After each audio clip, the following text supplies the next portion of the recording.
This is Pet Life Radio. Let's talk pets.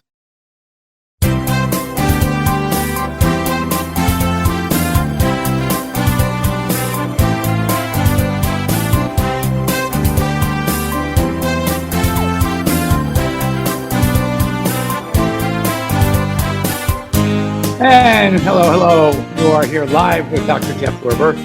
Here the next 30 minutes on Pet Life Radio, Ask the Vets with Dr. Jeff. And we're here for you, we're here for your pets.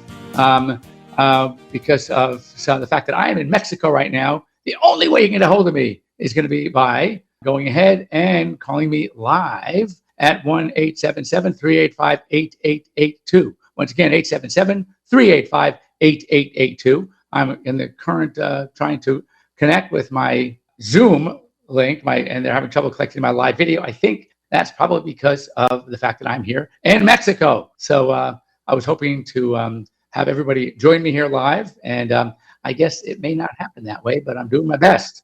So we're getting settings, and it's going to be a little tough, but it is what it is. So anyway. So, as you know, that if you want to get a hold of me, you can get a hold of me through Mark, our producer. Again, try that toll-free number.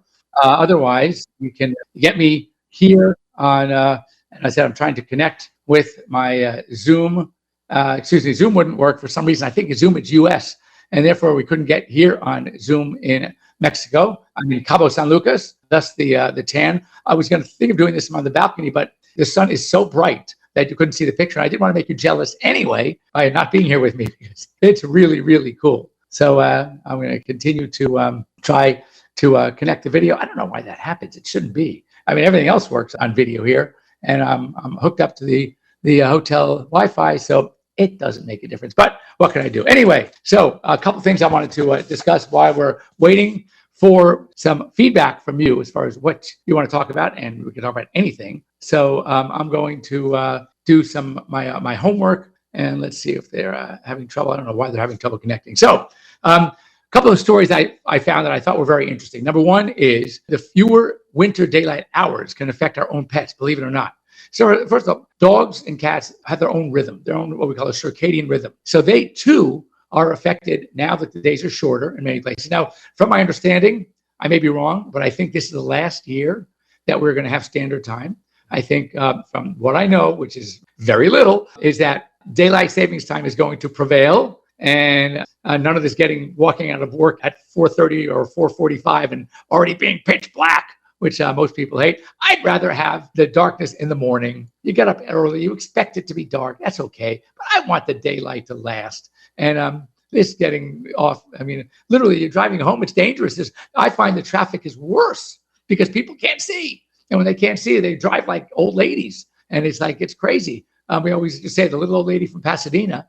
And, they're up against, you can tell a driver that's not really comfortable when the steering wheel is practically hitting them in the chest. They're so close to the windshield. It's like, oh my God, if heaven forbid you get hit, you have no time to react. You're so close up against them. Your forehead's already hitting the windshield and you haven't hit anybody yet. So anyway, that's what happens with the drivers in LA, and especially when it gets dark early. It's like the rain. If you really want to see bad drivers in LA, you just have it rain. And I'm talking a little drizzle, because we're so not used to really bad rain that when it does, oh my God, you think it's a blizzard. It's a snowstorm. They're driving 2 miles an hour. It's insane. So I think that having daylight longer is going to be good. But for our pets, we find that they are less active in the winter. It's because it could be cold, but it's also because of daylight hours. They may vocalize less. They drink less water. And you might even notice some slight behavior changes. So if you've noticed this in your pets, that's kind of what's going on. It could be that they're just not doing as well, and that is a problem. So my second story is going to be my last one, and that is Thanksgiving. It's 4 days away? 4 days away. Sunday, Monday, Tuesday, Wednesday, Thursday. Oh my God, it's just like snuck up behind us. Anyway, we'll talk about that in a minute. November is and has been for the last 20 days National Pet Diabetes Month. So, and basically it's for spreading awareness about diabetes. And so anyway, just know that it's there. So we see diabetes in pets more common in middle-aged and older dogs and cats. Interestingly, regardless of age of onset, the dogs get type 1 diabetes, which is insulin-dependent diabetes. Cats, however, get type 2 diabetes, which in people is associated with adulthood as well, but also with obesity is one of the number one predisposing causes, diet and obesity. And we see this in cats as well. So a lot of old, heavy cats can get type 2 diabetes. That means it's not insulin dependent. You usually have to start treating with insulin, but there might be some oral medications that could be used to help with the signs of diabetes. But the key is that we have to keep your cats lean. And I'm just as bad. One of my cats is just so big, and he's not even a huge eater. Interestingly, my leanest cat and smallest cat in weight is the biggest eater. He's got amazing metabolism. I tested him for hyperthyroidism, thinking, oh my God, maybe he's hyperthyroid, which he is not. Look, if he was any of us, we'd be tickle pink. You could eat almost anything you want and not gain a pound. How cool is that? So that's Oliver. He's like that. But anyway, you want to be careful with type 2 diabetes. Type 1 diabetes, like with people, we can't control. You can't predict it. You can't prevent it. It is what it is. Whether it's a virus, whether it's an infection, whether it's just some death of the islet cells of Langerhans, which are the cells that are producing the insulin, they just break down. And we don't necessarily know why. Sometimes it's genetic. A friend of mine, a colleague of mine, a high school classmate of mine, actually in his 50s, and we're talking one of the healthiest guys on the planet. He's a cardiologist. He's actually also a preventive cardiologist. And that's what he studies, is heart disease. He is in such amazing shape. And he was diagnosed in his 50s, and which is so weird. Of all people, my friend I would never think it, right? Because he's in such good shape. And not type 2 diabetes, type 1 diabetes. That's insulin-dependent diabetes. Now he's got the pump, and he's amazing shape. He knows it. He doesn't even need the guide to tell him how much insulin he should deliver. He can sit down to a meal, look at the meal, and know exactly what he should be turning his little knob on to deliver the insulin. And but what's so interesting about this case is that he was at a conference, and about 3 or 4 weeks later, he gets a call from a colleague, also a cardiologist, at the same conference, who in his early 60s came down with type 1 diabetes. Well, what's the link there, right? What, something they ate? No, probably a virus. So anyway, that's how weird it can happen. So as far as what we can do with dogs, not much. With cats, prevention. And when we have diabetes in animals, you got to be prepared. It's usually insulin shots twice a day. The long-acting insulins, long-acting for people, don't seem to work well in pets, so we have to give it twice a day. And it's a lot of monitoring. Now they have these little great devices that you can hook up to a dog or a cat, and you have a little reader that you wave your reader against this little disc that is now adhered to the skin with a little, like a stylet that goes and is continually reading the blood glucose. And you can, at least it's easier to monitor. You don't have to prick your dog in the ear or where in the toenail, whatever you used to do to get a little blood sample. And you can read there. It's called Libra, and it's really, really cool. So, this is also cool. On October 24th at the Rosamond Gifford Zoo in New York, all right, twin male elephants were born. They were 10 hours apart. And twins, by the way, which is why this made some news at the American Veterinary Medical Association, are very rare. I mean, certain animals like goats often twin, but elephants, very rare to have twins. They were both doing great, the calves, they're called elephant calves. But that is really, when you think about it, how cool is that? Twin baby elephants. And elephants, if you've ever been up close and personal, they are really smart. And I'm sure you've heard stories about these circus elephants that, when given an opportunity, went ballistic and chased after the trainer. Now, interestingly, there was one video I saw that was fascinating of an elephant charging down in the circus area, and he was passing many bystanders. He was not interested in them at all. He was going after the trainer. And what does it tell you? That the training techniques that are used in a lot of these circuses are just really unacceptable. And they really, really somehow hurt or torture the elephants. And this elephant, remember, elephants don't forget. And he was going after this guy. And it's amazing. So if elephants could talk, he'd be telling us right now how badly he was treated. And that's why he was going after the trainer. So what else? Before we go on a break, I want to also talk about this. This is interesting. It's called gastropexy. I don't know if you've heard of it, but it is often now an elective procedure, often added on to a spay and even a neuter in large breed deep-chested dogs. Why? Because many of these deep-chested large breed dogs can get something that is called bloat, GDV. It's a gastric stomach dilatation and volvulus. It dilates, it fills up with gas, and then it rotates on its axis, okay, usually clockwise. And when it rotates, what it does, it breaks off. It's like picturing taking a water balloon, and twisting. Someone holds both ends, the air that you blow in and then the end. And while someone's holding those two ends, you just twist the stomach around, or the balloon around. So what happens? Now, that is if you tied a knot on both ends. So what does that mean? You can't blow in it anymore because it's knotted up. But in the stomach, the gas continues to build. And now there's no escape of the gas. It can't escape through the esophageal end, called the cardia. It can't escape through the pylorus, which is leading into the small intestine. And now it fills up with air and gas and literally can rupture. It is an emergency. And what happens is that the spleen gets stuck in there too.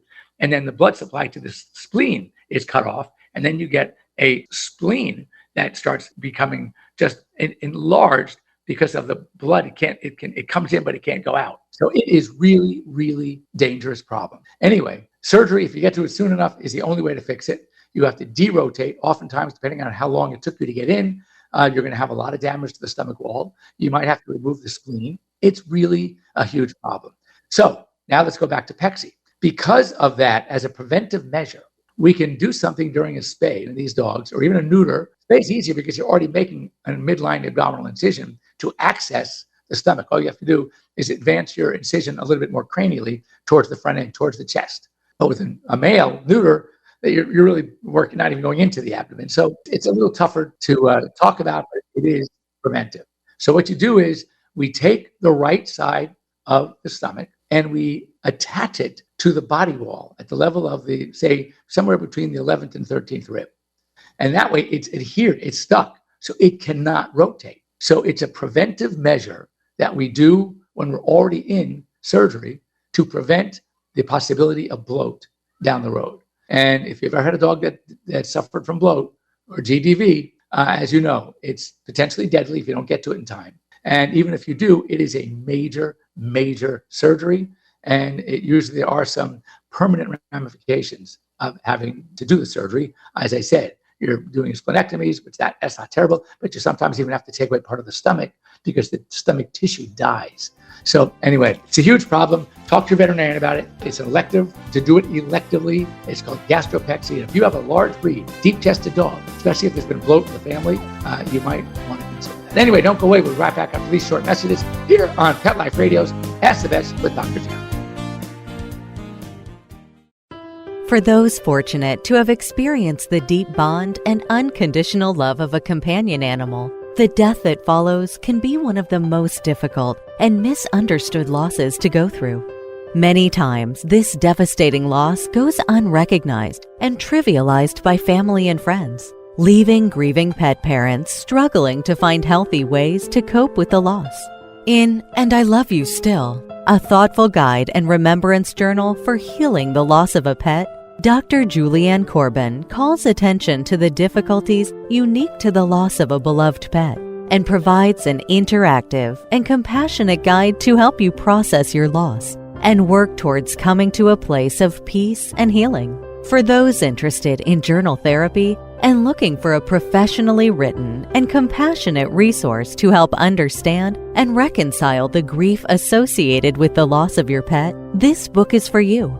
And I Love You Still, a thoughtful guide and remembrance journal by Julianne Corbin, is now available for purchase on Amazon and other major book retailers. Let's talk pets. Let's talk pets On Pet Life Radio. Pet Life Radio. PetLifeRadio.com.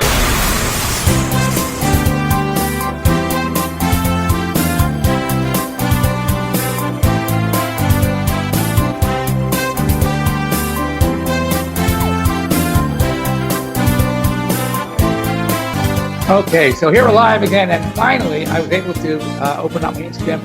I don't know why it didn't happen. I had to open up my phone and my internet. Internet alone wasn't going to do it. It was having trouble connecting. So now I'm doing roaming. So I'll probably use up my battery in no time. But you know what? You're worth it. Anyway, Here, you're here live with Dr. Jeff. I am obviously my simulcast with Pet Life Radio. I couldn't even get into Zoom. And I realized it says you can't connect to Zoom. Why? I think because Zoom is Zoom US. And here I am in Mexico. And they said, oh, no. You're not going to connect to Zoom when you're in Mexico. So anyway, we're doing it, believe it or not. Mark, what are we on? We're on Facebook. And Facebook. So we're doing live on Facebook video. So now I know, a little old fashioned, but what can you do? Anyway, so as you know, the spiel, we're here for you. I'm having a great time in Cabo. It is absolutely stunning. If I look a little tanner, it's not the lighting, it's because I am. And that's okay because the R&R is great. But it's really, we're in a super, super nice resort. And I don't know if I deserve it, but it's fun anyway. And trust me, it's costing me. So people say, oh God, lucky you. No, not so lucky me. So anyway, but it's really, really nice. It's called the Grand Velas. And we're having a good time. So just a couple of stories that you may have missed early in the show. Oh, that's yes, we'll get to that. Someone told me the dogs go through a teen phase at 3. Yes, not only is it true, but my Labrador is 11 and he's still through that teen phase. So just like with kids, I don't want to tell him he's 11 because he is so young at heart and he's so active. I don't want to blow it. If I feel that if I tell him he's 11, it's like me when I tell people my age, I go, oh my God, that's too old. I'm not going to say that anymore. That's a dirty word. So I'm going to, kind of like same thing with dogs. So they can go through a phase where whether it's teenage, but they, are become extremely mischievous, active. They want to do things their own way. And it takes a little time to get them to calm down. As you always say, they'll outgrow it. Usually they do. We say a young dog might be 6. By the time they hit 7 or 8, big dogs, 7, smaller dogs, 8, cats, 8, 9. That's when we actually, believe it or not, start calling them senior. And they don't like to hear it either. Just like with us, we don't like to hear it. They don't like to hear it. So, but it is what it is. So we talked about daylight hours and, dogs can show some behavior issues with the shorter days. And I don't know what in other states, I believe in California, this is the last year of standard time. We're keeping daylight savings time forever. I'm happy about it. I hate getting out of work at 5 o'clock and it feels like it's midnight. It's so dark. I'm trying to not have that. So I'm okay with it. I don't know how you guys feel. I'm glad that this is the last year. We don't really have Halloween in my area, but it's like dark when you're driving home at 5 o'clock. All right. And I think that's why they waited to after, because years ago it was dangerous. You had all these kids crossing the street. So when usually you did it the last Saturday night of October, now it's the 1st of November. And I really think that was the reason. I think it's for the same logic. I think they're going to do away with it altogether, which I'm kind of happy about. All right. We talked about diabetes, National Pet Diabetes Month this month. It's just a matter of, get some education, talk to veterinarians if you have pets that have diabetes. Dogs are often going to get type 1, regardless of when the age of onset. Cats, usually obesity related, it's type 2 diabetes, but both at least start with insulin. Cats, sometimes they can wean off insulin and go straight to some oral medications that are very effective. So we just talked about something that's very important, and that's gastropexy. And that is a procedure as an elective procedure when a dog is being spayed, mostly large breed, deep-chested dogs. Because what happens is they can get a stomach rotation, which is potentially deadly. It kills stomach tissue. It can sometimes kill the spleen. It blocks off the blood supply. There's no escape for the gas, and the stomach literally can rupture.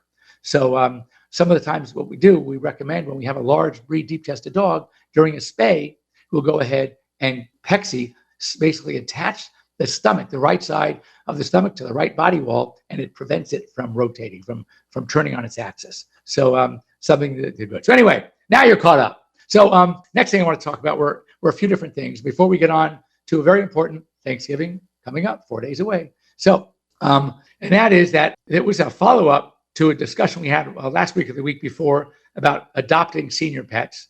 And so now shelters are waiving, interestingly, the fees for senior pet adoptions, which takes me to another story. I'd love to hear you guys, feelings about this. Look, I've had animals my entire life. And right now we have 10, 5 dogs and 5 cats. We've had up to 11, 12 at one point. And people always ask, when's the right time when you have to say goodbye to a pet? When's the right time to think about getting another pet? And, first of all, it's a very, very personal decision. For me, 20 minutes. I mean, as soon as I can find the right pet, and I look right away. What have I found over the years? My wisdom or lack thereof is that when I find that people say, well, God, I feel so badly because my dog that passed or my cat that passed, the fact that I'm replacing them. You're never going to replace them. Never, never, never. And that's not the reason why we get another pet. We get a pet for us. The only one that hurts, that is affected by not having a pet, is us. We're the ones that are affected. And of course, the animals at the shelter that are being put to sleep because you waited too long to go down and adopt a pet. So for me, what it boils down to is don't wait too long. But this is what I have found. As I said, maybe my little wisdom, you call it that, if you will. And that is that when you get another pet, inevitably, there's going to be something about that new pet, whether it's a vocalization, whether it's a behavior, it's an expression, something that they do. And you'll find yourself saying, oh my God, Thor used to do that. Or for me, Woody used to do that. That's how you're going to memorialize your past pets, is through your future pets. Not to mention, bed gets really lonely when you don't have that dog or cat to cuddle up with anymore. So it is my feeling. But for those of you who aren't ready, this is very interesting. It's already been proven that dogs can comfort people through the grieving process. So if you have other pets at home, then you're kind of lucky because you're getting, you have other dogs to comfort you. But there's an alternative to adopting new pets right away. And that is, while you're going through the mourning phase, think about fostering a dog, okay, from a rescue. You don't have to make a commitment, but it just fills a void. And the only way to fill that void is through another pet. You can go and volunteer walking dogs at a shelter, all right, or a rescue. They love that. You can spend time with a friend or neighbor's dog, obviously. You can house sit for a neighbor's dog or volunteer to take the dog for a walk during the day if you have time. And also, you can go to a dog park. Go to a dog park without a dog. And interestingly, there is a great dog park in LA. I love the concept. It's called Dog PPL. If you've ever heard of it, it's fantastic. It is a membership dog park. These three guys bought a parking lot down in Santa Monica, and they converted it, fenced it in, double gated the whole bit into a dog park that's not just for the dogs, but it's a destination for dog parents, pet parents as well. They have a beer and wine license. So you can go, and they find is that many people have certain schedules in their daytime, their work or weekends. So many of the people go back around the same time, and you start meeting, socializing with new friends that you've met through your pets. So the dogs are off running, having a blast. They have a little pool. They have water things. They have bubbles. The dogs have an absolute blast. And the owners are sipping some wine and having a beer and chilling. And it's really cool. So anyway, I did back when influenza and lepto were becoming an issue, since especially in Santa Monica, we did a pop-up vaccine clinic at Dog PPL. And I love these guys. It's such a great place. And it was amazing, not just how much fun the dogs were having, but how much fun the parents were having. And anyway, something to consider. But if you want to get your dog fix and you're not ready to adopt a dog, a place like that really does help because you're just engaging. And it's fantastic. So now, before we break, we started a little late. So you didn't miss as much as you think you missed because Mark and I our producer couldn't get Zoom going. We tried Skype. Remember that? Skype? Anyway, we couldn't get our Skype going. I don't know. Does anybody Skype anymore? And then, so Mark says, wait a second, let's try Facebook. I don't ever go on to Facebook, but he reached me on Facebook and I clicked it. Yes, I accept. And here we are. We're here on Pet Life Radio on Facebook, not on Zoom. And of course, we have to say goodbye. And I'm trying to wave to everybody. I wish you were here in Cabo. It's great. We're going back today, back to the grind. I'll be there Monday, Tuesday, Wednesday, and Friday morning. Look, I would go on Thanksgiving Day because what am I going to do Thanksgiving Day anyway? I'm missing all these days at work. I want to see my pets. I want to see my patients. But it's not going to happen. So Thanksgiving, this is the time where we have a lot of overlap. We just had Halloween. We were guarding against and warning you about the candies and the wrappers and the trick-or-treaters and your dogs escaping, etc. With Thanksgiving, it's most likely, and coming up, we'll save Christmas and Hanukkah for another month away. But it's all about the foods, and you still have a lot of friends. It's the booze. So you got to be careful. The foods are going to be fatty. They're going to be salty. Turkey skin is not great. Ham is often pretty fatty. So you really want to be careful. Turkey bones are too soft, so you got to avoid the turkey bones. So when you think about it, yes, you don't want to shoo your dogs into another room. Let them be part of the festivities. Let them have a good time. But you make sure that they're eating things that they can eat, things that are safe for your dogs or your cats. And again, watch if you have decorations, any fatty foods, any condiments you're going to have along with all your food, any side dishes. Just be careful. A lot of the stuff is salty, is fatty. What else they say? Too much sweet, maybe some alcohol. Obviously, you got to be careful. And don't kid yourself. A lot of dogs like alcohol. I'm sure I shared the story before. When I was in Berkeley, my Labrador Retriever, Thor, came to school with me. He was the best roommate I ever had. But anyway, he was, I shouldn't say that, because my brother, my senior year, my brother was a freshman at Cal. I was a senior at Cal, and we lived together. So my second best roommate I ever had. But anyway, but Thor was great. But we were at a party, and one Friday afternoon, and it was the TG party. I'm sure you're familiar. And all of a sudden, I hear all this hooping and hollering, and I'm looking around, and there's Thor. Some guy was holding his big glass of beer at his side, not realizing that Thor was around. So all of a sudden, he feels the slop on his hands of the beer. It's like, who's messing with my beer? And there was Thor lapping up his beer. And instead of like shooing him away, he thought it was so funny. He let him have the beer, and then someone else came and let him have it. Meanwhile, my dog got schlonkered. He was drunk. He could not walk a straight line. If he was pulled over by the cops, he would fail.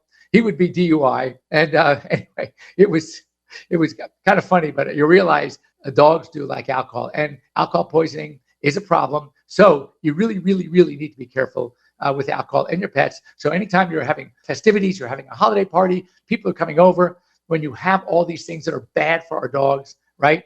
You got to be careful. And of course, if you have candles at a table, I tell you, we're doing this all the time, and you'll hear about it again. Cats are so intrigued by a flicker, a flame. That's why they like moving objects. I'm sure that you've done the laser light with them.